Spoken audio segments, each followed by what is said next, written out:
Alléluia. Je suis vraiment béni d'être debout ce matin, frères et sœurs. Quelqu'un m'a rappelé avant la réunion que ça devait faire 1 an au moins que je n'étais pas venu. Et je le crois. Je suis un peu écarté ce matin avec mes affaires personnelles, mais anyhow, c'est pas plus grave que ça. Je suis vraiment content de voir comment le Seigneur a une cohésion extraordinaire. Pour dire l'expression, il y a de la suite dans ses idées.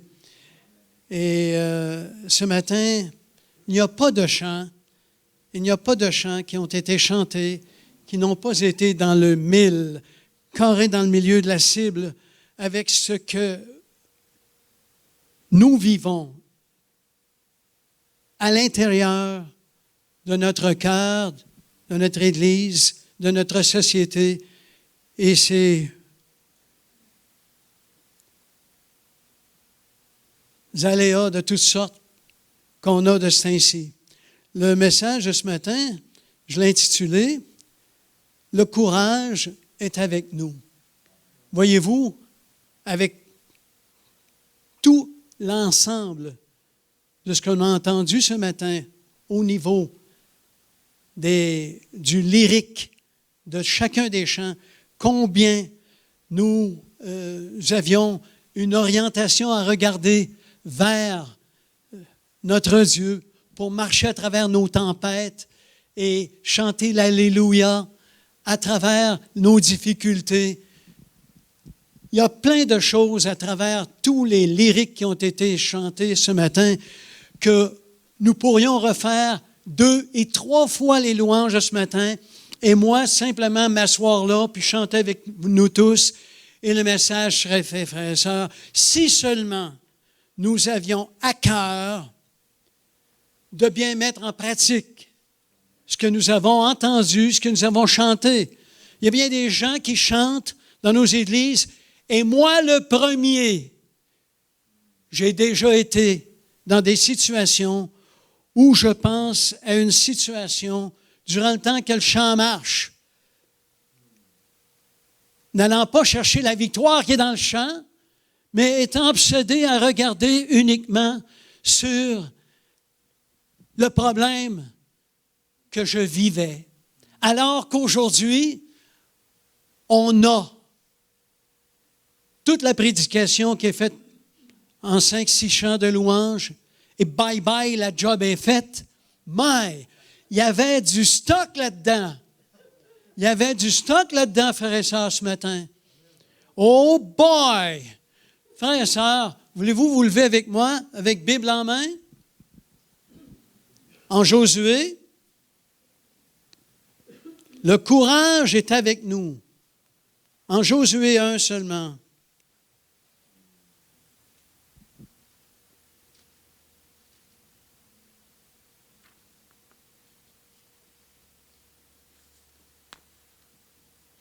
Frères et sœurs, en Josué 1, tout juste avant le livre des Juges, après la mort de Moïse, serviteur de l'Éternel, l'Éternel dit à Josué, fils de Nun, assistant de Moïse, « Moïse, mon serviteur, est mort. Maintenant, lève-toi, traverse le Jourdain, que voici, toi et tout ce peuple, en direction du pays que je donne aux Israélites. Tout lieu que foulera la plante de votre pied, je vous le donne. Comme je l'ai dit à Moïse, vos frontières s'étendront depuis le désert et le Liban que voici, jusqu'au grand fleuve, le fleuve de l'Euphrate, tout le pays des Hittites et jusqu'à la grande mer au soleil couchant. Nul Nul ne tiendra devant toi tous les jours de ta vie. Je suis avec toi, comme je l'étais avec Moïse. Je ne te délaisserai pas, je ne t'abandonnerai pas. Fortifie-toi et prends courage, car c'est grâce à toi que ce peuple héritera du pays que j'ai juré à leur père de leur donner. Seulement, fortifie-toi, aie bon courage en observant et en mettant en pratique toute la loi que t'a prescrite Moïse, mon serviteur, et ne t'en détourne ni à droite ni à gauche, afin de réussir partout où tu iras. Ce livre de la loi ne s'éloignera pas de ta bouche. Tu y méditeras jour et nuit pour observer, mettre en pratique tout ce qui est écrit, car, explication, car c'est alors que tu mèneras à bien tes entreprises, c'est alors que tu réussiras. Ne t'ai-je pas donné cet ordre? Fortifie-toi et prends courage. Ne t'effraie pas et ne t'épouvante pas, car l'Éternel, ton Dieu, est avec toi partout où tu iras, au travail, dans ta maison, dans ta parenté, au supermarché, partout où tu iras. L'Éternel est avec toi. Et en Christ Jésus, Père, je te demande de mettre une belle onction sur chaque personne qui est ici et celle particulièrement, Père, que tu as demandé ce matin pour venir ici. Et Éternel Dieu, je te demande de mettre une onction, une belle onction sur moi pour que mes frères et Éternel Dieu et mes sœurs soient rassasiés au plus profond de leur cœur, de leurs entrailles, Éternel Dieu, et que tous puissent reprendre vigueur, Éternel Dieu, dans tout leur intérieur. Au nom de Christ Jésus, Père, merci de les bénir et de me bénir, bien sûr, pour que ce message puisse être produit, transmis, selon le vent de ton esprit, selon tout ce que tu as prédestiné, Éternel Dieu, à ce que mes frères et sœurs reçoivent de ta part ce matin. En Christ Jésus, Père, merci de tous nous bénir, Père, et Amen et Amen. Asseyons-nous, frères et sœurs. Oui, frères et sœurs, les temps sont tumultueux, les tempêtes fusent de toutes parts, et au moment où on commence à vous donner un petit peu d'espoir, ça va revenir peut-être comme avant la COVID-19. Là, ça va revenir. On a encore quelqu'un qui s'en vient. Ah ben oui. Alors, ça ne sera pas comme avant, il va falloir qu'on fasse attention, là, parce que là, on s'en vient avec une 4e, une 5e, une 6e vague. Là. Hein? Puis on va...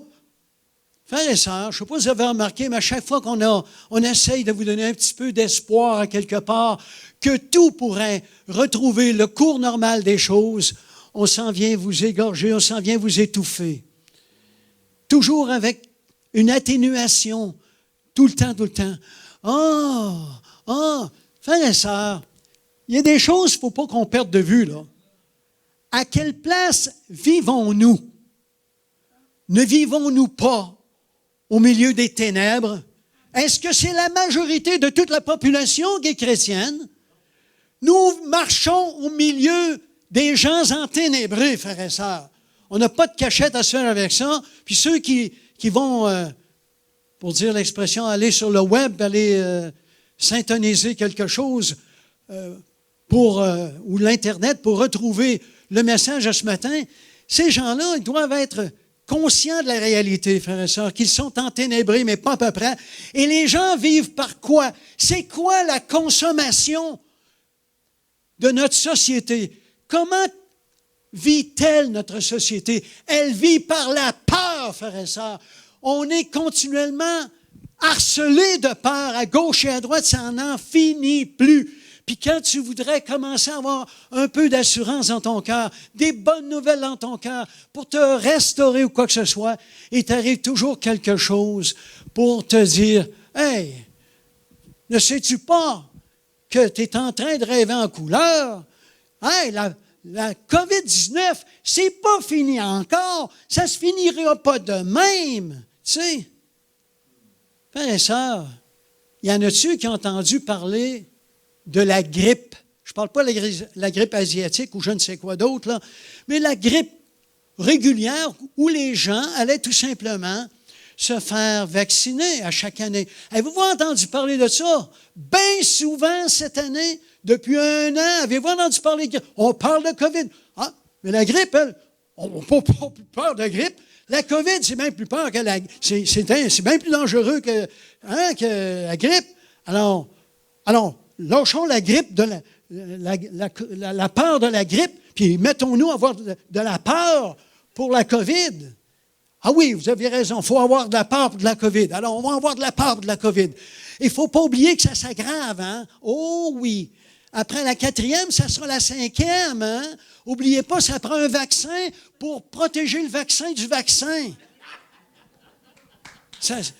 On est dans une situation, frères et sœurs, où les gens amplifient les peurs. Et par ricochet, je vais faire un pléonasme, les pleurs avec. Parce que les gens ont peur. Les gens végètent dans la peur, frères et sœurs. Et qu'est-ce qui ça fait, ça, la peur? Ça génère plein de maladies de toutes sortes, des stress à n'en plus finir, de l'arthrite, de l'arthrose, et plein de chicanes inutiles dans bien des foyers où ils ont de la difficulté à arriver financièrement. Ouais. C'est marqué, nous embauchons partout. Il y a des gens qui cherchent encore un job. Il y en a de toutes les sortes de peurs, frères et sœurs. La peur même d'avoir peur. Anyhow, ce matin, les sources du courage, je vais vous en parler. Je vais aller sur quelques points d'entre eux. Mais la principale source de courage que nous avons, c'est l'Éternel, notre Dieu. C'est là qu'est notre principale source de courage, frères et sœurs. L'Éternel, notre Dieu, nous dit, « Je suis avec toi. » Frères et sœurs, si je dis, « Prends courage, Pierre-Luc, prends courage, François, prends courage, Madame Cindy, peu importe qui vous êtes, je dis, prends courage, ouais, je suis avec toi. » Et là, écoute, là, tu es avec moi, mais tu as du minage, le père. Tu n'es pas tellement grand. Ouais, je te comprends de me dire ça. Je vais me tenir tranquille. Je vais dire qu'il y en a un autre qui est avec toi. Mais lui, c'est celui qui surveille à la fois 8 milliards d'habitants, qui a un jugement à la fin des temps pour chacun de ces 8 milliards-là. Seulement ces 8, non, même pas ces 8 milliards-là. 8 milliards plus tous ceux qui nous ont précédés, plus tous ceux qui sont à venir jusqu'à l'enlèvement. Et il a en mémoire, s'il vous plaît, un jugement parfait pour chaque individu, les écoutant à la fois. 8 milliards. On vous dit de prier en plus de ça constamment, jour et nuit si vous le pouvez. Priez constamment, priez sans cesse. Et il va vous écouter sans cesse. Alléluia. 8 milliards. C'est du stock, ça, frère et sœur. Moi, 8 milliards, oui, seulement ça. Ça, c'est à part les petits oiseaux. Parce qu'il n'y en a pas un qui va tomber à terre sans sa permission. Et puis même si on n'en a pas beaucoup, Pierre-Luc et toi et moi, il compte nos cheveux. En François, on est dans la même gang. Il compte nos cheveux. Nous autres, on est fins pour notre Seigneur. On ne lui donne pas beaucoup d'ouvrage. Mais lui, il nous connaît. Lui, il nous connaît depuis longtemps. Il les a vus tomber, les cheveux. Il sait pourquoi ils sont tombés. Il y en a d'autres qui en ont plus. Et ainsi va la vie. Il compte chacun de nos cheveux. Hey, c'est-tu fort à votre coup, frère? Pensez-y donc, là. C'est pas n'importe qui est avec vous, frères et sœurs. Je suis avec toi. s'il dit qu'il est avec nous, c'est parce qu'il va faire quelque chose avec nous. Je te dis, je suis avec nous. Vas-tu m'aider pour le déménagement? Mais tu ne peux pas m'aider pour le déménagement. Oui, je vais t'aider. Je te dis, je suis avec toi. Puis tu viens de me parler. Je vais être avec toi pour le déménagement. On va déménager. Puis bye bye, ça va se faire. Pourquoi? Parce que je te dis, tu as ma parole, puis je serai là. Hein?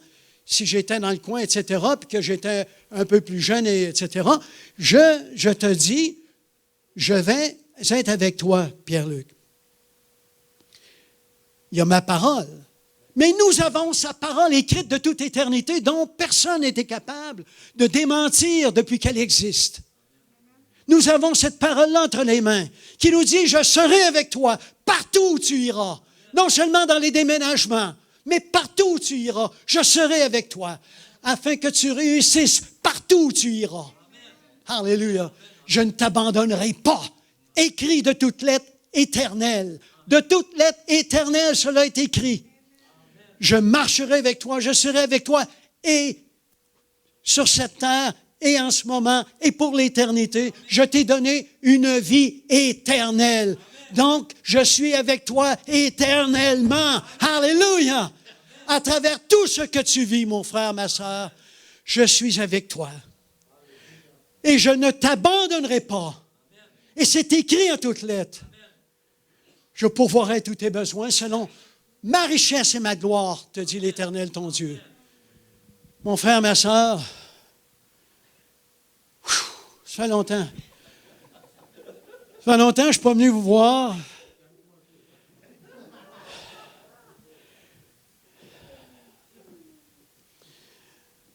Je me rends compte que c'est pas reposant. Savez-vous pourquoi? Quand je parle comme ça, il y a des fois, je me dis, « Oh, Gilbert, c'est ton caractère, arrête de t'exciter. » Oui, oui, oui. Mais il y a d'autres fois, je me dis, les gens ont besoin d'entendre aussi, puis d'être secoués dans leur peur, d'être secoués dans tout leur intérieur, qu'ils ont besoin de courage, ils ont besoin de foncer, ils ont besoin de croire en la parole de Dieu. Ils ont besoin de croire en ce qui est écrit éternellement, que Dieu est avec eux éternellement. Ben, les gens ont besoin de croire. Et c'est pour ça, parfois, que je peux m'emporter, frères et sœurs. Oui, j'ai de l'émotion qui peuvent être là, bien des émotions qui peuvent être là, mais j'ai le désir aussi de communiquer ce qui est vrai. Frères et sœurs, nous n'avons de puissance que pour la vérité. Alléluia. Frères et sœurs, la parole du Seigneur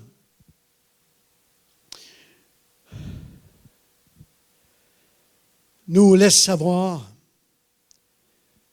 que, avec Josué 1 ici, que jamais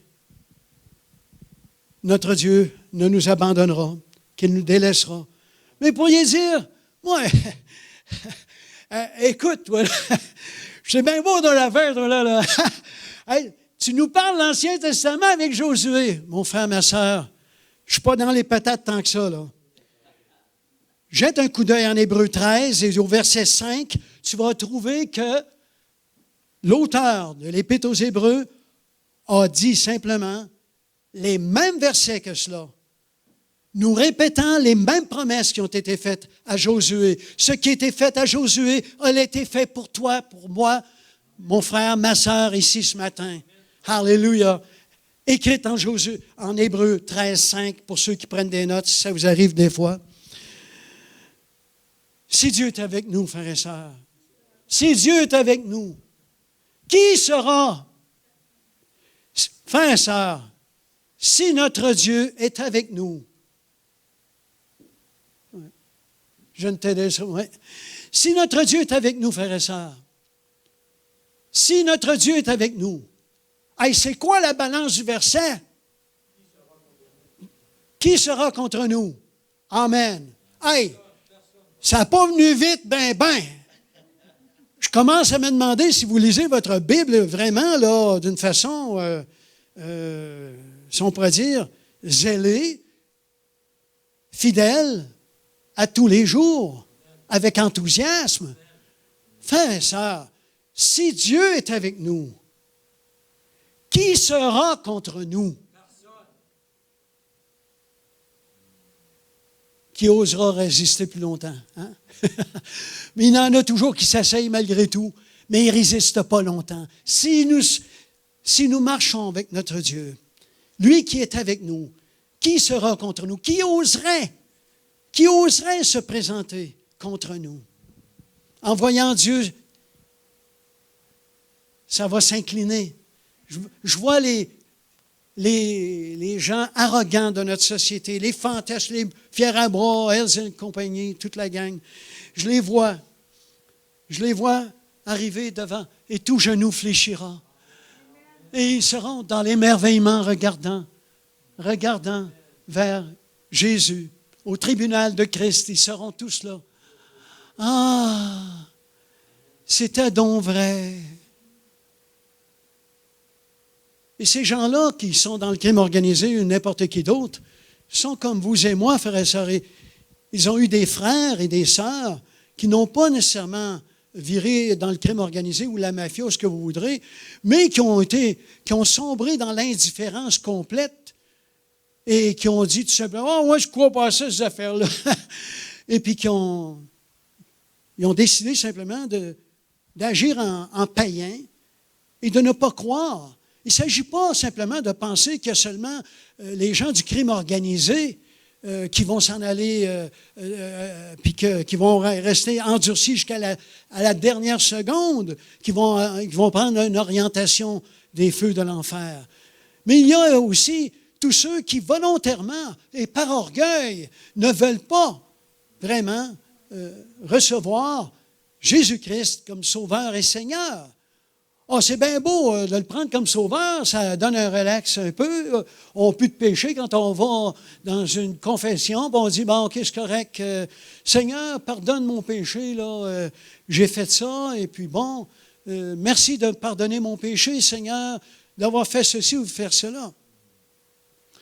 Mais, frères et sœurs, le côté Seigneur est tellement d'une importance capitale sur notre vie, frères et sœurs, que c'est là où on manque énormément dans l'orientation de notre vie chrétienne. Je vous en parlerai possiblement à un autre tantôt, mais je ne veux pas déroger trop du message de ce matin qui est important et qui gravite autour du courage pour vaincre nos peurs et nous aider à continuer notre chemin courageusement avec l'Éternel, notre Dieu, qui nous accompagne tous les jours avec nous jusqu'à la fin du monde, frères et sœurs. Frères et sœurs, partout où nous irons, l'Éternel, notre Dieu, est avec nous.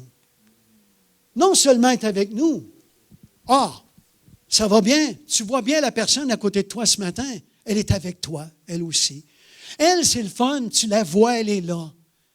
Mais si je te disais que l'Éternel, ton Dieu, en plus de te dire qu'il marche avec toi tous les jours jusqu'à la fin du monde, il te dit aussi, en Romains 8, 34, qu'il intercède. Il intercède pour toi et moi, frères et sœurs. Il intercède jour et nuit pour nous. Romains 8, 34. C'est un verset à ne jamais oublier. Tu ne pries jamais seul, mais tu es toujours avec l'Éternel, ton Dieu, Jésus qui t'accompagne, qui prie avec toi tous les jours et nuit, pour toi. Sans cesse, il prie pour toi. Il y a quelqu'un qui prie pour toi. Même quand tu penses que personne... Jésus est fidèle. Et lui, ici, il te dit qu'il prie pour toi tous les jours. Il est là pour toi tous les jours. Jour et nuit. Et les nuits, il ne connaît pas ça. Parce qu'il est dans la lumière continuelle. Mais il a fabriqué la nuit à travers les astres et il a fait en sorte qu'il puisse avoir de la valeur. Il fallait que les astres, soleil et lune éclairent, et la nuit et le jour. Alors, c'est extraordinaire ce que notre Dieu a fait, frères et sœurs. Moi, je ne sais pas si vous si vous vous en apercevez, mais on a du stock de courage qui souvent de fois est oublié. Quelque chose qu'on a des fois trouvé, hey, c'est bon ce verset-là, mais qu'on a mis dans le garde-robe à quelque part, je ne sais où, dans une boîte à déménagement. On rouvrira ça, mais après le déménagement, écoute, là, on a assez de... Là, on va commencer par s'occuper de mettre les gros meubles en place. Et puis là, à un moment donné, tu avais oublié d'avoir entreposé dans ton esprit, dans ton cœur, tu avais oublié des sacrés bons versets, des bons gugus, des bons versets là, qui viennent te dire « Wow, Gilbert, je t'aime. Pierre-Luc, je t'aime. Nancy, je t'aime. Guy, je t'aime. » Et ainsi, tu as mis ça dans une petite boîte à côté. Alors, on va commencer là, par déplacer les gros meubles, puis placer, OK, ça va dans le salon. Hey, les déménageurs, là, ça va dans la cuisine, ça va. Mettez donc ça dans le sous-sol, là, à côté, là. Descendez-moi. Mais toi, qu'est-ce que tu as fait avec tes petites boîtes? Pas eu le temps de m'en occuper. Ça, on développera ça plus tard. Je vais faire ça moi-même. C'est des petites boîtes, là, puis je vais y dépacter moi-même ceux-là. Je vais être capable pour ça. Laissez-moi ces boîtes-là, les petites boîtes, là. Je vais m'occuper de ça. Puis là, à un moment donné, tu rouvres. Quelle richesse que j'avais. J'aurais dû mettre ça. La première journée de déménagement, j'aurais dû mettre ça, même sur la penderie de la cuisine, tout le monde le voit en rentrant avec le meuble, en se déplaçant à gauche puis à droite, puis voir toujours sur la penderie que nous sommes aimés. Alléluia. Que Dieu est mon Père. Alléluia. Que je marche dans sa joie. Sa joie sera ma force. Alléluia. Nous marchons avec l'Éternel et que partout où j'irai, je réussirai. Et jamais il ne m'abandonnera. Je vais avoir de l'assurance dans mon corps, dans mon cœur, parce que c'est lui qui vit dans mon cœur et qui donne de la vitalité à mon corps. Alléluia. J'aurai de l'assurance. Pourquoi me présenter sur un employeur avec une petite main molle, puis avoir peur de rencontrer le boss pour le premier meeting, la première rencontre? Come on! Tu viens de chanter que nous sommes enfants de Dieu. On l'a chanté tout à l'heure. Nous sommes enfants de Dieu. Nous l'avons chanté, frères et sœurs. Enfants de qui? Enfants de Dieu. Dieu est ton Père? Oui, Dieu est mon Père. Et si Dieu est mon Père, qui sera contre moi maintenant? Personne ne sera contre moi. Impossible. Parce que quand il voit ton Père, les combats cessent. Mais voit-il ton Père dans ta vie? Et si nous sommes avec Dieu, qui sera contre nous? Mais faut-il encore qu'ils s'aperçoivent que Dieu est là? Est-ce que Dieu est avec toi? Est-ce que ça paraît que Dieu est dans ta vie? Est-ce que tu vis une vie en communion avec ton Dieu? Est-il le Seigneur de ton cœur et de ta vie? Si Dieu est avec toi, oh, tu pourrais bien chanter. Personne ne sera contre moi. Le portes-tu simplement dans ton cœur en espérant que ça se limite uniquement à ça, que tu ne seras pas appelé à répondre de lui en quelque temps que ce soit? Ou bien tu es content d'avoir une opportunité de parler de lui à quelqu'un qui a besoin d'un souffle de vie, d'être revigoré dans tout son intérieur et de dire « My ». Tu sais pas ce que tu es en train de manquer, mais je suis sûr qu'il y a de quoi de bon pour toi. Oui, le Seigneur, ton Dieu, que tu connais peut-être pas autant comme tu pourrais le connaître. Tu sais qu'il existe, tu sais que tu es croyant. Tu n'es pas assez fou pour ne pas croire parce que tout ce qui est là, tu sais que ça n'a pas été fait comme ça, là. Il y a quelqu'un. Mais par contre, de là avoir une communion avec Dieu, peut-être que tu n'as pas connu ça, mais je vais te dire quelque chose. Invite-le dans ton cœur. Invite-le dans ton cœur et donne-lui la commande de ta vie, de ton cœur. Seigneur, je me donne à toi. Lave mon cœur de tout mon passé, de tous mes péchés. Je me donne à toi. Prends la commande de mon cœur, de mes événements, de ma vie, de mon travail, de ma famille. Prends tout ce qui m'appartient éternellement. Cela est à toi. Cela est à toi, Père. Et Mike, quand tu parles à quelqu'un de cette manière-là, as-tu une idée que cette personne peut dire « Ouais ». Il y a quelqu'un qui a le leadership de mon cœur et j'en suis content. Quelqu'un me disait tantôt, « Hey, M. Barbeau, vous avez changé de char. » Ah oui, écoute donc, je n'étais pas venu depuis que j'avais changé de char. J'aurais un témoignage pour ça, un de ces jours pour vous autres. Mais c'était encore là le résultat de prière que j'ai eue comme ça, à cœur de faire, parce que je prie. Tu peux avoir les moyens d'acheter une nouvelle voiture. Mon frère, ma soeur, ne te paye pas le luxe, le moyen, si tu veux, de ne pas prier.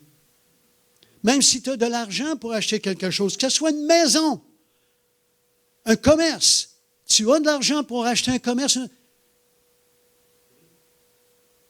Est-ce que c'est parce que tu as de l'argent, que tu es bien nanti en bien de toutes sortes, que tu vas te payer le luxe de dire, on n'a pas acheté, on n'a pas à prier pour acheter quelque chose. Ce n'est pas nécessaire. On a l'argent, on met l'argent sur le comptoir, on signe un chèque, bye-bye, envoie ça sur la carte de crédit, on n'en parle plus. Frères et sœurs, ce n'est pas ce que Dieu a pour nous. Dieu, il nous veut entiers en lui. Il y a du plaisir à vivre en nous dans la mesure qu'il s'amuse avec nous aussi et qu'il nous dirige dans ses voies parfaites. Il perd son plaisir au moment où il n'a pas le droit d'être parfait en nous, mais qu'il a le droit d'être rien que là, inerte, idle. Il tourne idle, comme disent les voitures, les garagistes, mécaniciens. Il tourne idle, le moteur tourne. Il est sur place, il est au neutre. Il est en un stationnement, il attend sa femme. Le Seigneur attend l'avènement de la fin, c'est tout. Il tourne idle, il est dans ton cœur, prends-moi personne, on n'en parle plus. C'est pas ça. Le Seigneur n'a pas de plaisir, frères et sœurs, à vivre en nous, avec des gens qui ne suivent pas la direction qu'il leur donne pour qu'ils aient une vie agréable à vivre en Christ Jésus. Avec une paix dans ça. Tu n'as pas de paix dans ton cœur au moment où tu ne marches pas selon les voies du Seigneur et que tu ne t'en remets pas à l'Éternel ton Dieu sur tous les desseins que tu as, sur tous les désirs que tu as. Même si c'est un désir de la chair, il n'y a rien de plus naturel qu'un désir de la chair, frère. Que ce soit les yeux, la bouche, le goûter ou ce que vous voudrez, tu as envie de quelque chose ou quoi que ce soit, remets-toi-en à l'Éternel ton Dieu. Seigneur, j'ai besoin d'une nouvelle voiture. Aurais-tu la bonté, Seigneur, de m'instruire sur celle que tu aimerais que j'achète? Et tu sais combien j'ai toujours aimé une telle voiture, etc., etc., et que j'ai les moyens de me procurer une voiture, peut-être de tel montant, mais je sais, Éternel Dieu, que pour me montrer que cette voiture viendra de toi, que tu me feras des signes aussi pour me montrer qu'elle vient de toi, cette voiture. Et c'est ainsi que l'Éternel, notre Dieu, m'a béni, frères et sœurs. Et je vais vous en rencontrer plus tard. Mais anyhow, je vais continuer en ce moment à aller dans cette dimension pour vous donner d'autres points, d'autres sources de courage. L'Éternel, notre Dieu, est notre première source de notre courage, parce que plus jamais nous avons peur qu'il nous abandonne ou quoi que ce soit, plus jamais nous aurons une telle peur, parce que l'Éternel, notre Dieu, marche avec nous et il prend plaisir à nos voies. Mais une autre source de courage, frères et sœurs, nous provient des versets 6, 7 et 8, qui est quoi? Notre amour et notre obéissance à la parole de Dieu. Qu'est-ce qu'il est dit? au verset 7, par exemple. Bien, même au verset 6, si je ne me trompe pas, oui, c'est le verset 6, « Fortifie-toi et prends courage, car c'est grâce à toi que ce peuple héritera du pays que j'ai juré à leur père de leur donner. » Mais au verset 7, il nous est dit, seulement fortifie-toi et bon courage. Deux fois, c'est écrit au verset 6 et 7, deux fois c'est écrit, seulement fortifie-toi et bon courage. Aie bon courage. Fortifie-toi, aie bon courage. Mais là, ça ne te laisse pas les mains vides. Il te donne la recette. En quoi? Le verset 7, il dit, en observant. Va chercher ton courage. Va chercher ta force. Fortifie-toi et aie bon courage.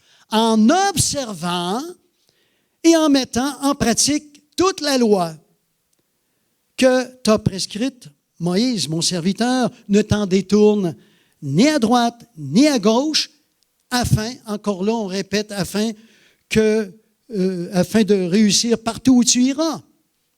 Alors, frères et sœurs, on nous a dit au verset 8, « Ce livre de la loi ne s'éloignera pas de ta bouche, tu y méditeras jour et nuit pour observer et mettre en pratique, encore, ça revient une deuxième fois, et mettre en pratique tout ce qui est écrit. » Puis là, il y a une démarcation.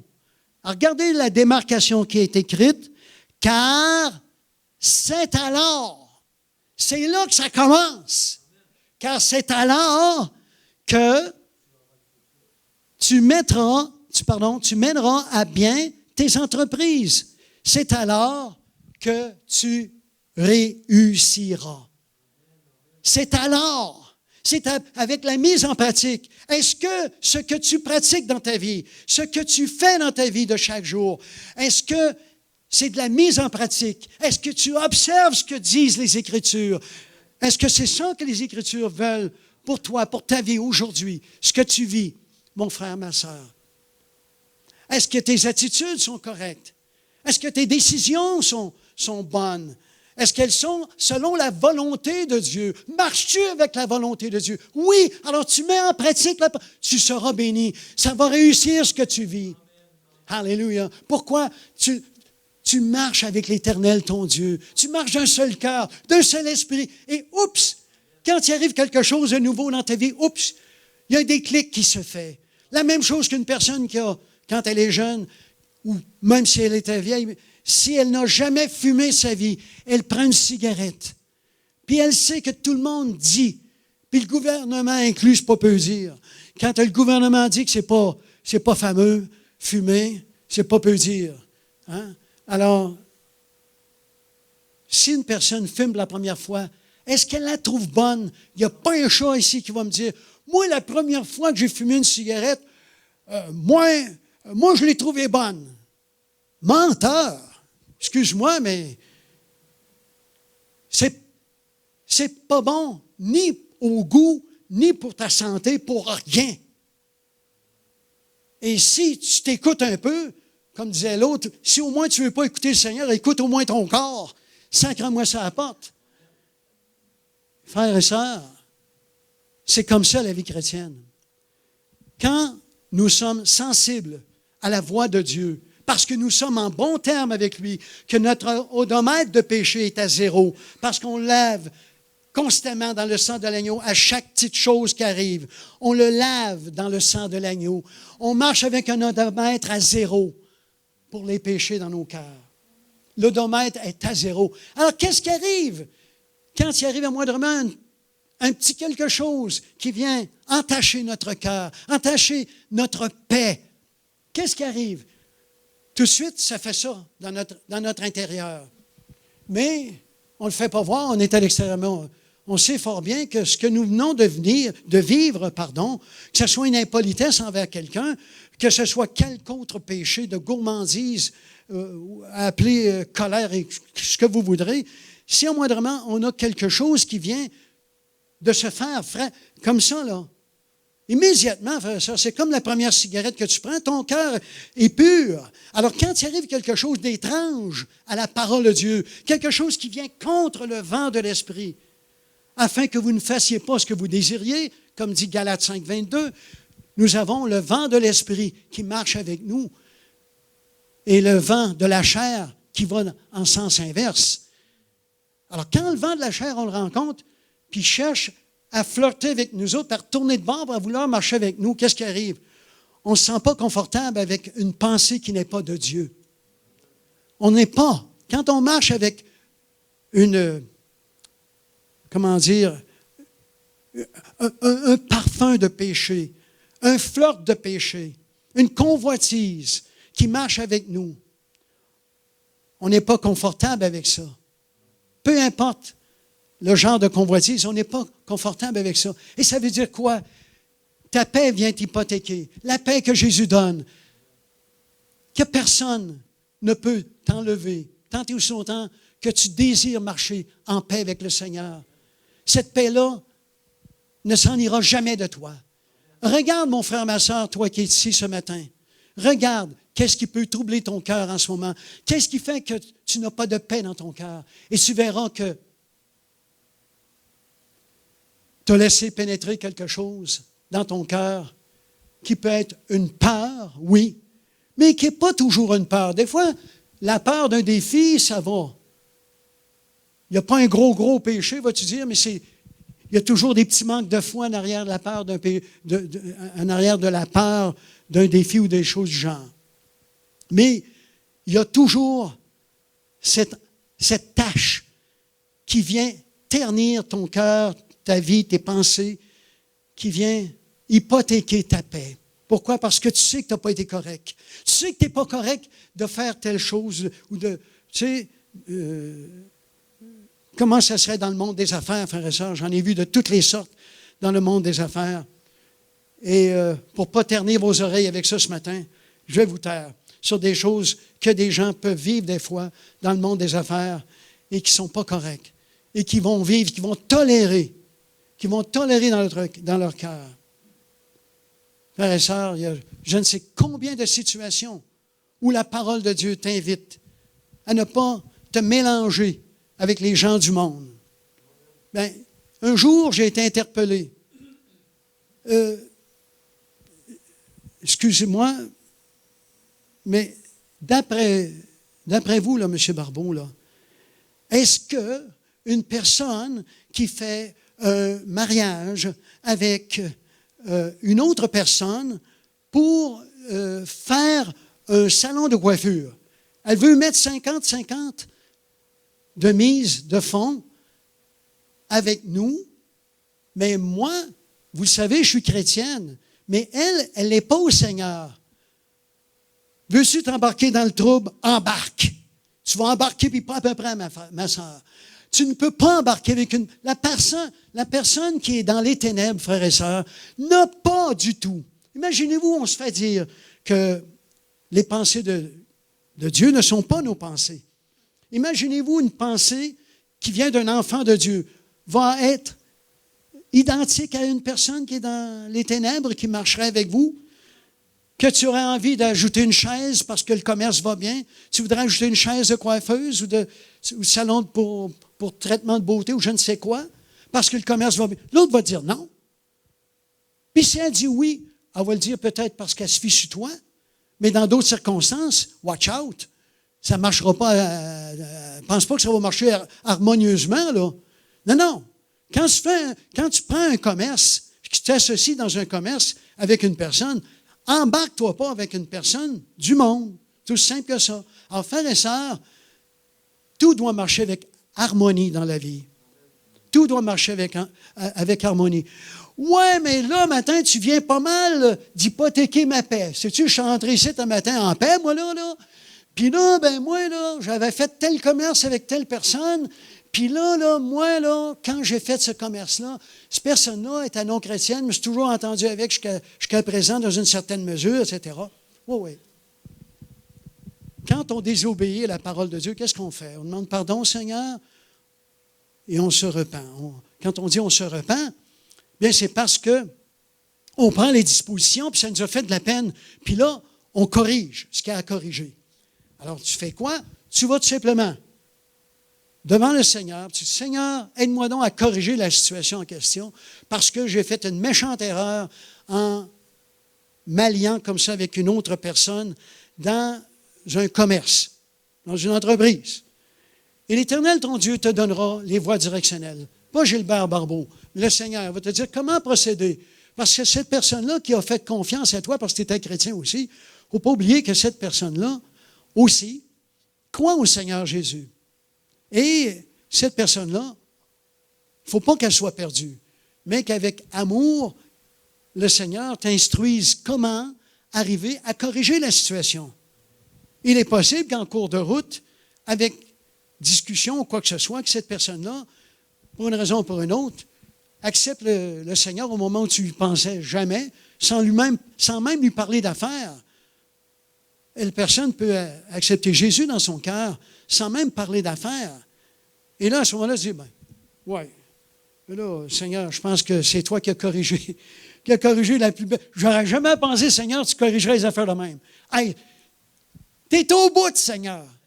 T'es au bout d'avoir permis que mon associé accepte, pas parce que j'y ai fait une peur. Non, qu'aujourd'hui, avant même que je commence à lui parler de dissociation avec lui, déjà, il me parle de t'inviter dans son cœur. Wow! Merci Seigneur que tu réponds aux prières et que tu favorises l'harmonie, la paix et que tu corriges, que tu redresses les chemins courbes que nous avons, comme dit Psaume de David. C'est lui qui redresse les chemins courbes. Pourquoi? Parce que quand tu fais quelque chose par pure ignorance, par pure innocence, le Seigneur participe à ce que tu fais et il prend plaisir à ta voix à corriger des mauvaises transactions que tu peux faire ou je ne sais quoi. Dieu est là pour redresser tes chemins quand tu le fais. Tu offres tout au Seigneur ce que tu fais, oui. Mais il arrive quelquefois des situations où c'est que tu as été trop vite en affaires, pour dire l'expression, ou que tu les as faites dans le passé et que l'Éternel, ton Dieu, veut t'aider à corriger, redressant les chemins fourbus, les chemins courbes d'autrefois, les routes courbes d'autrefois. Alors, frères et sœurs, on s'en remet au Seigneur, on laisse l'Éternel, notre Dieu, être le Seigneur de notre cœur et qu'il prenne la commande de notre vie. Frères et sœurs, nous mènerons à bien nos entreprises. Et les entreprises, c'est quoi? Les entreprises familiales, entreprises commerciales, votre mariage, votre union, l'Éternel, notre Dieu, frères et sœurs, nous a donné sa parole que nous mènerions à bien nos entreprises. Alors, Seigneur, je m'en remets à toi. Je te prie, Seigneur, au nom de Jésus, de corriger telle lacune que nous avons. Nous sommes en dispute, Seigneur, dans notre vie de couple continuellement. Et j'aimerais, Seigneur, que tu nous aides à corriger nos lacunes. Frères et sœurs, je peux vous dire une chose? J'ai quelques années de vie chrétienne, comme vous en doutez, mais il y a quelque chose que je n'ai jamais vu. Et j'aimerais même pas ça. Ce serait un beau menteur, une belle menteuse qui s'élèverait debout, qui dirait ça. Je peux vous dire ce matin, frères et sœurs, que dans toutes mes années de vie chrétienne, je n'ai jamais vu un couple qui a été divorcé, chez lequel il y avait un homme et une femme de prière, engagés dans le Seigneur, engagés dans la mise en pratique de la parole. Un couple dont les deux personnes, pas rien qu'une, les deux personnes, en amour avec le Seigneur, qui disaient marcher selon sa volonté. J'ai jamais vu ça, un couple divorcé. Ou une personne divorcée dans une église me disant, chez nous, on était deux qui étions en amour. Mais moi, je l'étais, mais ma femme ne l'était pas pantoute. Ou encore, elle était beaucoup en amour. Et nous sommes divorcés. Puis moi, tu sais comment je suis en amour. Ouais. Mon œil, quand les deux personnes, le mari et la femme, sont en amour avec le Seigneur et la parole du Seigneur, et qu'ils sont fidèles au Seigneur, et qu'ils marchent, et qu'ils offrent leur entreprise, qui est leur mariage, leurs enfants, et tout, frères et sœurs. Mais, c'est pas le terrain d'atterrissage n'est pas raboteux, là. C'est pas un champ de mine. C'est le Seigneur qui est l'atterrissage de toutes nos affaires quand on lui offre nos affaires, quand on lui offre nos entreprises. C'est l'Éternel, notre Dieu, qui est notre atterrissage. Et notre atterrissage annonce au bout quoi? Succès, entreprise, réussite. C'est ça qui est au bout. Frères et sœurs, c'est encore une réalité de tous ceux qui vont chercher leur carburant dans la parole de Dieu. Pour ceux qui prennent des notes, Ésaïe 55:11 nous laisse savoir que nous avons une parole qui ne retourne jamais à lui sans effet. Et que le psaume 1, 2 et 3, le psaume 1, pardon, au verset 2 et 3, ils vont vous dire à ces gens qui trouvent plaisir, wow, les gens qui trouvent plaisir, frères et sœurs, dans la loi de l'Éternel, qu'est-ce qui arrive? Eh bien, ils mettent leur foi dans la parole de Dieu et ils sont engagés, frères et sœurs, de tout cœur, dans le succès de tout ce qu'ils vont entreprendre. Le psaume 1, versets 2 et 3, ne fait qu'ajouter du courage à ce que tu vis. Tu as besoin de courage? Oui. L'Éternel, mon Dieu, marche avec toi, avec moi. Et puis, je mets la parole de Dieu en pratique aussi, oui. Mais plus tu mets la parole de Dieu en pratique, plus tu ajoutes du courage à ton courage. Tu te fortifies. Tu ne fais pas que marcher du mieux que tu peux dans la vie chrétienne, mais tu marches de plus en plus fortifié. Tu ajoutes de la force à ce que tu as déjà.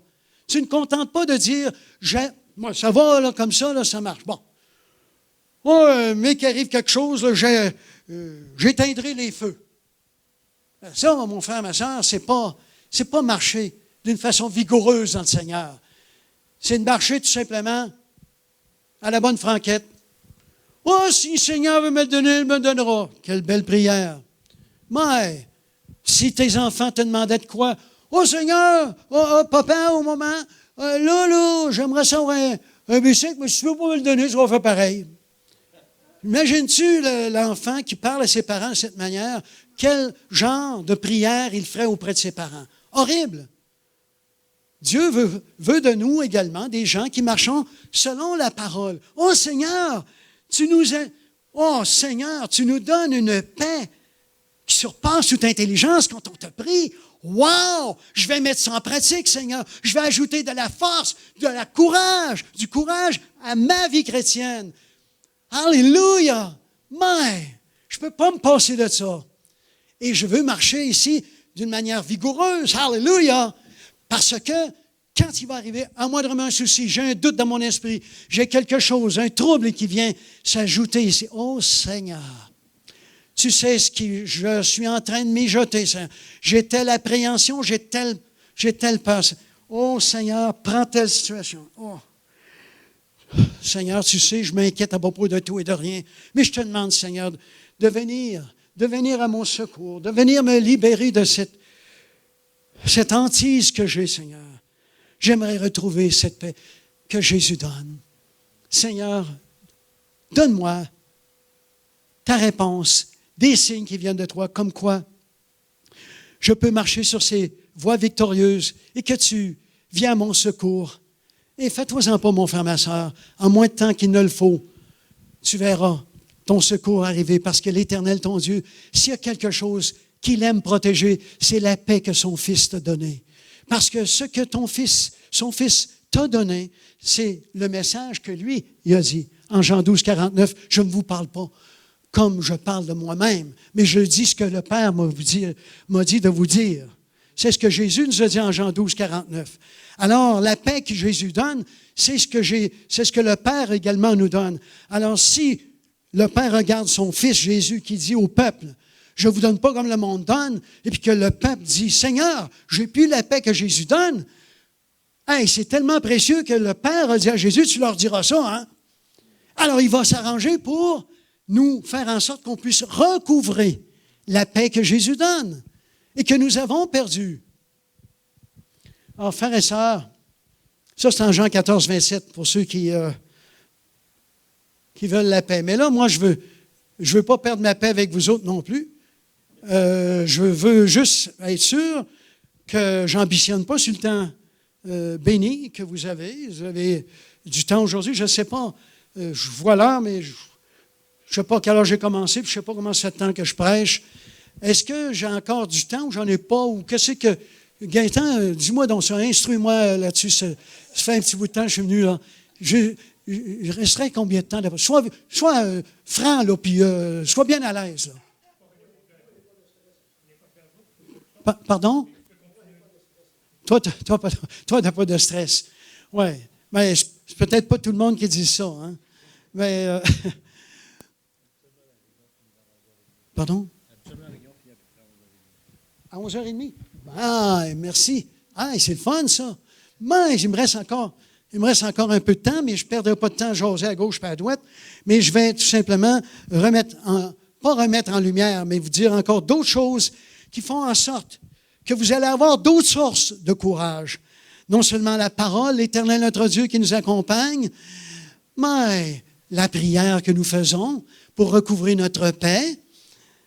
Alors, frères et sœurs, ajoutons-y encore l'expérience que nous avons vécue.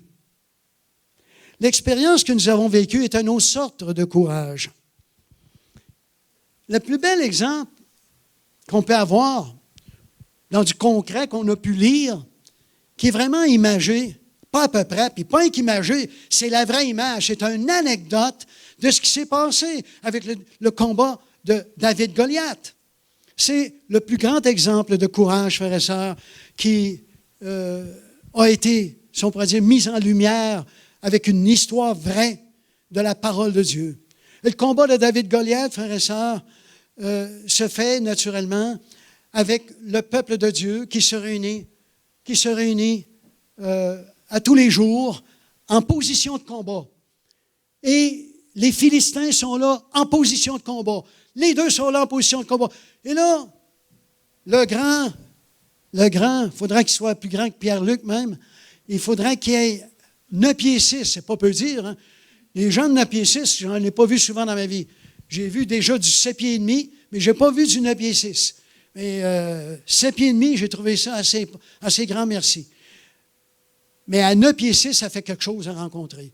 Et David devait avoir à peu près ma grandeur ou quelque chose dans le genre-là, 5 pieds 4, 5 pieds 6, max. Et là, David arrive sur les lieux parce que son père a dit, tes frères sont à la guerre. Va donc voir tes frères qui sont en train de combattre contre les Philistins et apporte-leur un bon soutien, une bonne parole et un petit lunch. Et mon hôte, David, n'est pas au courant de rien, lui, il arrive là. Il vient pour aller voir ses frères. Puis au moment où ça nous dit que les deux troupes s'avançaient l'une contre l'autre en position de combat, en position de guerre. Et là, c'était un combat de peur. Un combat de peur et l'ennemi, à travers Goliath, parlait.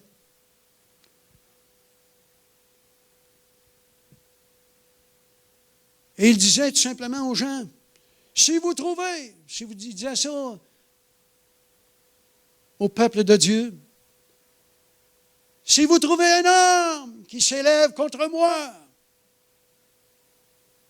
qu'il s'avance, et s'il nous bat, nous serons vos serviteurs. Menteurs. nous serons vos serviteurs.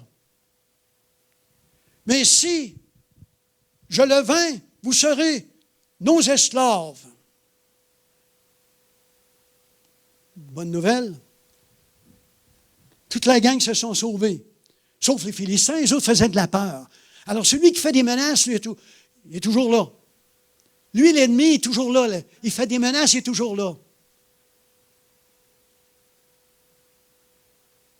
Et les frères de David et la balance de son armée sacraient leur camp, il y avait peur. Quelle a été la réaction de David? Hey! Mais qu'est-ce que c'est que ça c'est? C'est un énergumène qui vient lancer un défi aux troupes de l'Éternel. Wow! Qui ose s'attaquer aux enfants de Dieu? Qui est-ce qui s'avance aujourd'hui contre le peuple de Dieu? David était vraiment hors de lui-même.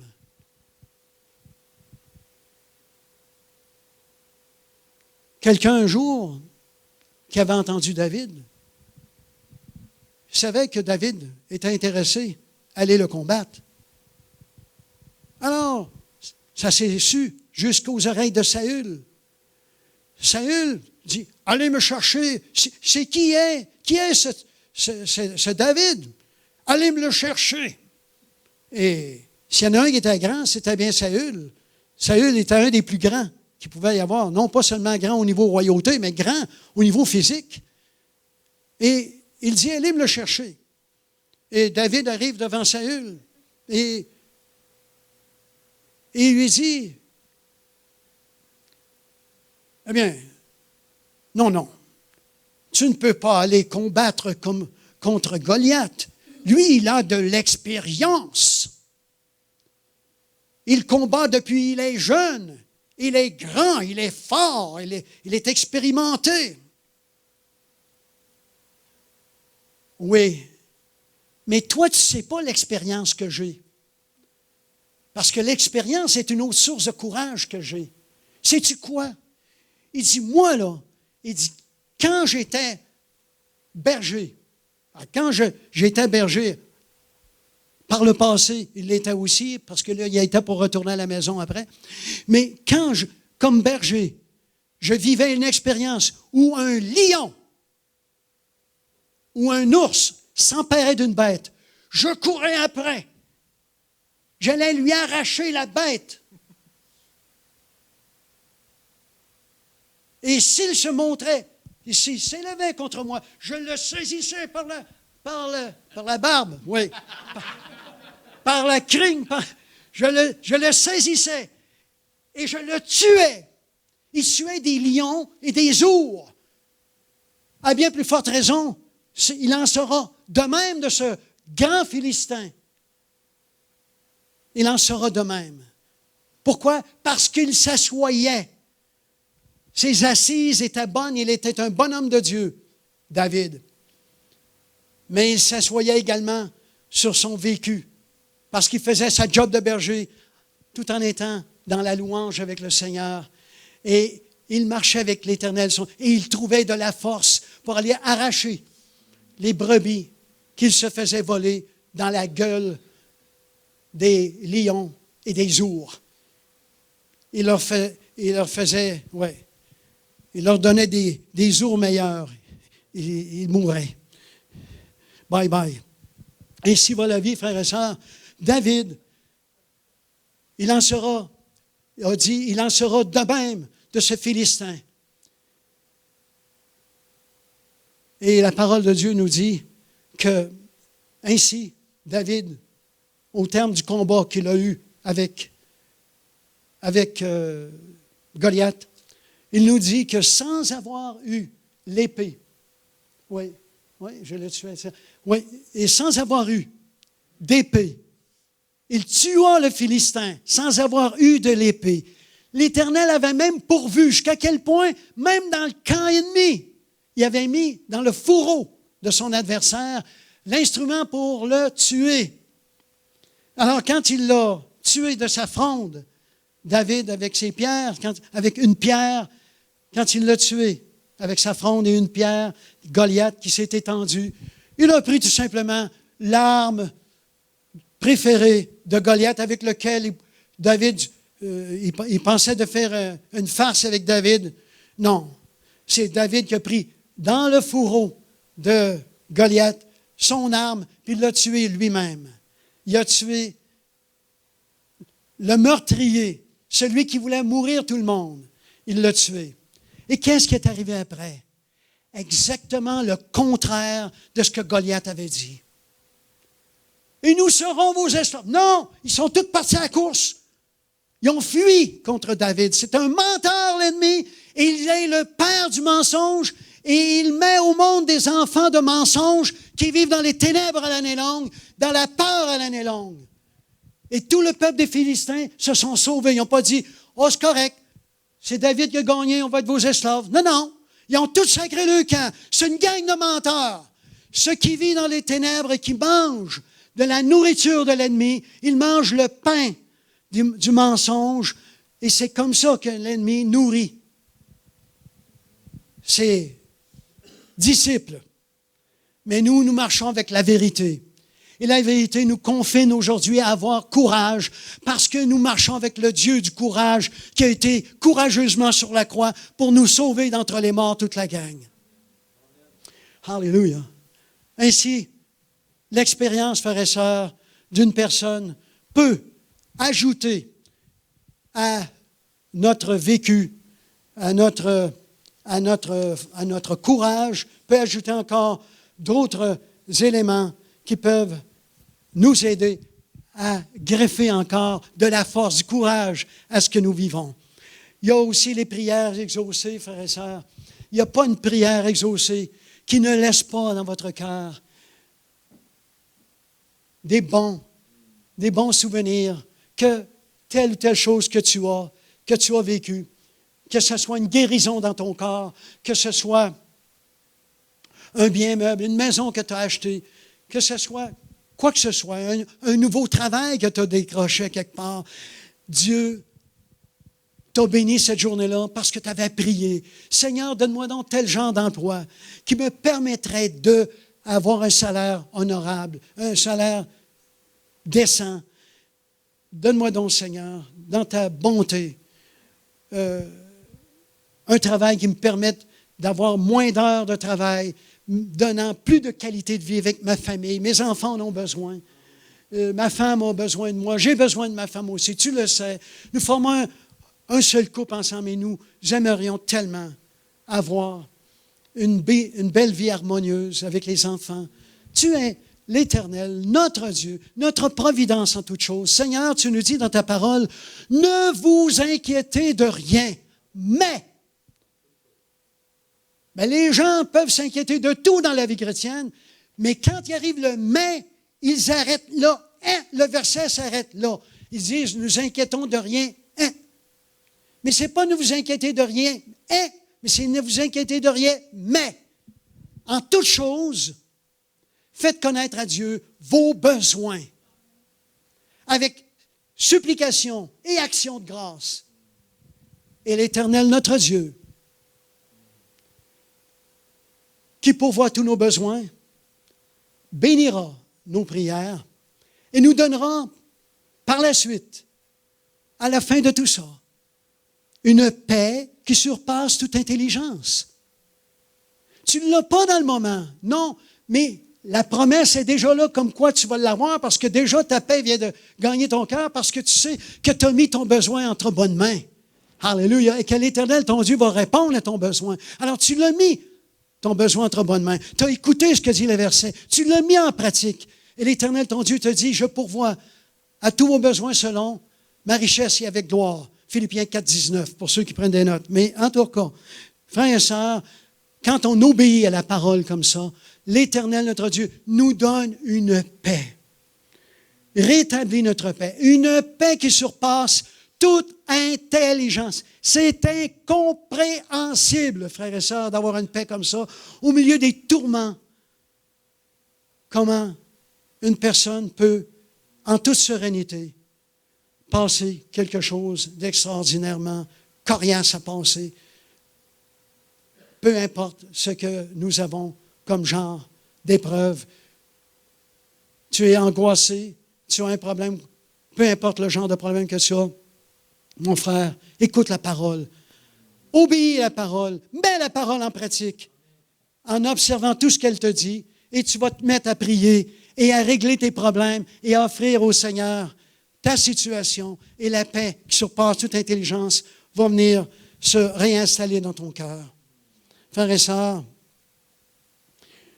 les prières exaucées, c'est quelque chose d'extraordinaire pour renforcer notre courage, notre foi, si vous aimez mieux aussi. Frères et sœurs, en Actes 28, 15, pour ceux qui prennent des notes,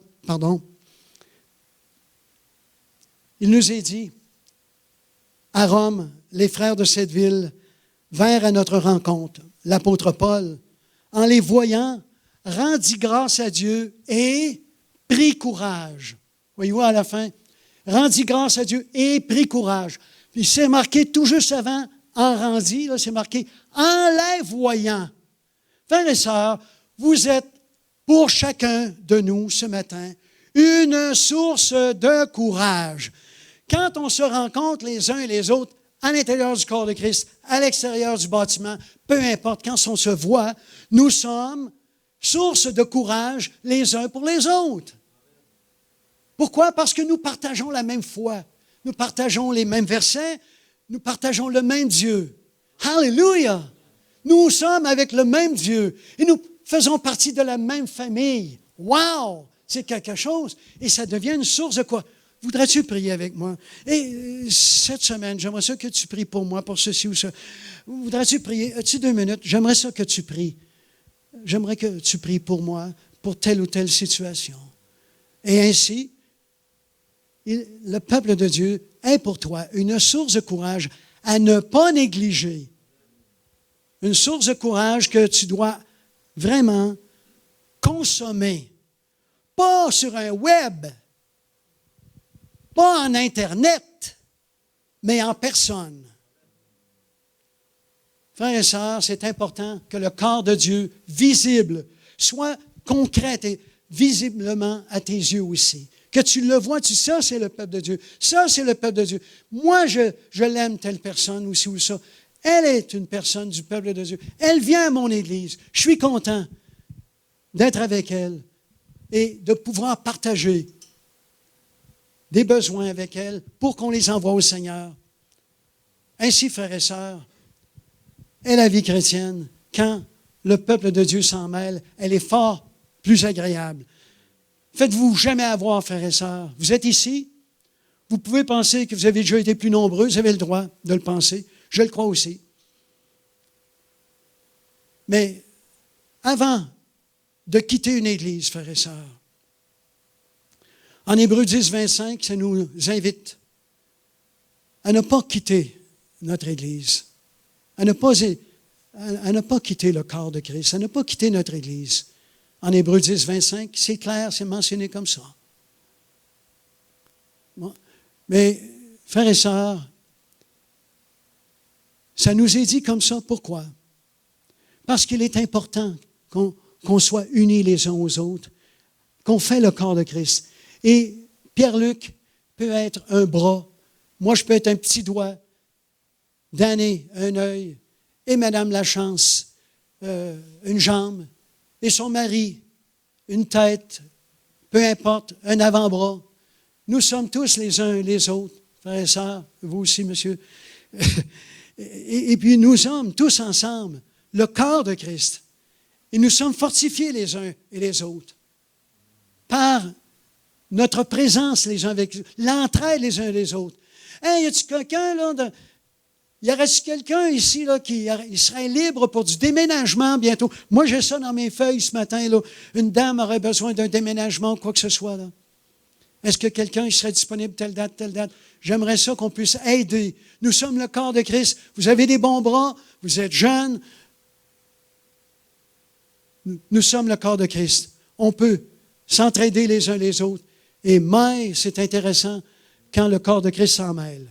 Peu importe dans quelle dimension que ce soit. Tu es en panne, je vais regarder ça. Moi, je ne connais rien dans la mécanique, je te le dis. Oh non, laisse-moi ça, casse-toi pas la tête avec ça. M'en occuper, moi, je suis mécanicien, m'arranger avec ça, là. Casse-toi pas la tête. C'est ça, le corps de Christ. Toujours prêt à aider, à s'entraider les uns les autres. Et c'est du concret. Ce n'est pas les affaires de web. Puis envoyer un message sur le web, débarrasse-toi avec ça, ça va être clair pareil. Tu sais, le corps de Christ, je me suis fait dire ça dans les dernières semaines, les derniers mois, je me suis fait dire ça. Gilbert, le corps de Christ, c'est toutes les églises et tous les chrétiens du monde. Oui, c'est vrai. Mais c'est aussi, le corps de Christ est aussi local. C'est aussi l'assemblée locale dans laquelle le corps de Christ est là pour s'entraider les uns les autres aussi. Et ce n'est pas simplement une histoire de web. Et si toi qui aimes témoigner, tu dis, ouais, quelle place tu vas à l'église? Je ne vais pas à l'église, moi c'est le web. Écoute, j'ai juste à jouer avec mes pitons, là, puis je m'envoie sur le web.